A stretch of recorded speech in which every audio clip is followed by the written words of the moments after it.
Thank you for watching this final installment of Upfront Gwinnett, Suffering in Silence.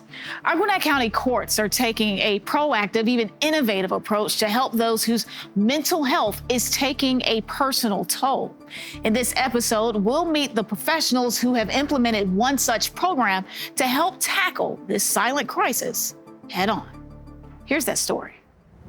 You know, when you have a crisis in your family, a lot of times people think, my crisis is at this level, but maybe their crisis is actually at this level. And so when they get denied, for a lot of people, they don't understand, because you're trying to apply this law to an emotional situation. Of traffic, this is extremely dangerous. These folks In Gwinnett County, the mental health crisis is escalating.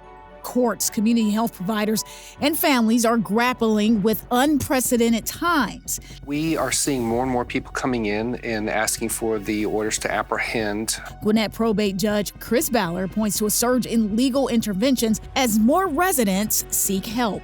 People can come to the court alleging that somebody else is having a life-endangering crisis. An order to apprehend is a drastic but necessary measure for immediate intervention. We need law enforcement to go and intervene and involuntarily take this person to a facility. When an order to apprehend is given here in the county, the courts have one of two choices. It seems like all you can do right now is check yes or no. You're either going to go home, the answer's no, or the answer's yes, and you're going to go to Viewpoint Health Crisis Stabilization.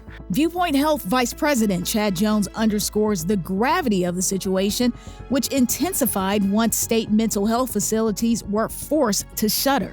People were coming out of state hospitals that have really lived there. In some cases, we're talking 50, 60 years. And then we hit a trend like no one had ever seen with the pandemic.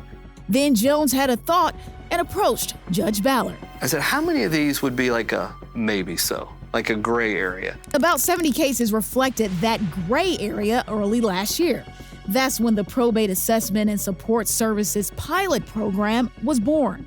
It's when the probate court will literally pass an individual who may be in the quote-unquote gray area to Viewpoint Health, the first of its kind in the state, the first program of its kind in the country.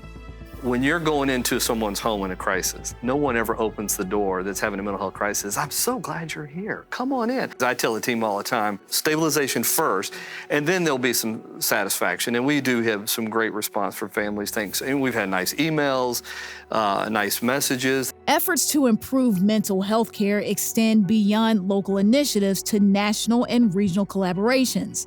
District 3 Commissioner Jasper Watkins sits on committees looking to tackle the issue head on. I'm on a committee with the ACCG on mental health. I'm also on the Health and Wellness Committee with NACO. So I've embedded myself nationally and regionally on boards, and I'm bringing that information back with my town halls, that I have that little small portion in there where I do discuss mental health and mental health issues. Watkins says those community connections are key. We are open to talking to new organizations that are coming into the county that want to assist, and even some that are outside. As far as the PASS program, it's no longer a pilot. In fact, it's officially established as a long-term initiative in Judge Ballard's courtroom, one other counties are now seeing as a best practice. The PASS program, we are pushing the box a little bit here, but it feels like the crisis is asking us to do something more. Has it been what I would have hoped for? Yes, absolutely it is. For Upfront Gwinnett, I'm Deborah Tuff. Stay informed, stay engaged, but most importantly, stay compassionate. Until next time, thanks for watching. If you or a loved one are experiencing a crisis and need immediate assistance, call 988 to speak with a mental health professional or call 911 for law enforcement assistance.